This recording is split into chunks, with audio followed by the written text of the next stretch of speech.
ఓం నమో వెంకటేశాయ. తిరుమలలో VIP letters తీసుకొచ్చి భక్తులు శ్రీవారిని దర్శించుకోవచ్చన్న విషయం అందరికీ తెలిసినా ఈ లెటర్స్ ఎవరిస్తారన్న విషయంలో కాస్త అయోమయం ఉంటుంది. ఈ లెటర్స్ ఉన్నవారికి బ్రేక్ దర్శనం లభిస్తుంది. మరి ఈ లెటర్స్ ఎవరిస్తారో తెలుసా? ఆంధ్రప్రదేశ్కి చెందిన ఎమ్మెల్యేలు, ఎమ్మెల్సీలు, లోక్సభ ఎంపీలు, రాజ్యసభ ఎంపీల నుంచి ఈ లెటర్స్ తీసుకోవచ్చు. వీళ్ళు మాత్రమే కాదు, ఆంధ్రప్రదేశ్ ఐఏఎస్, ఐపీఎస్ అధికారుల రికమెండేషన్ లెటర్స్ పైన బ్రేక్ దర్శనం లభిస్తుంది.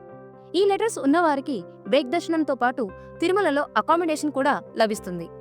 ఎమ్మెల్యేలు, ఎమ్మెల్సీలు, ఎంపీలు రోజుకు ఒక లెటర్ ఇవ్వవచ్చు.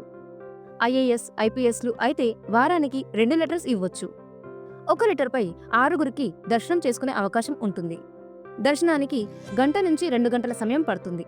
ఈ మధ్య కాలంలో తెలంగాణ ప్రజాప్రతినిధుల లెటర్స్ని కూడా టీటీడీ అనుమతిస్తోంది.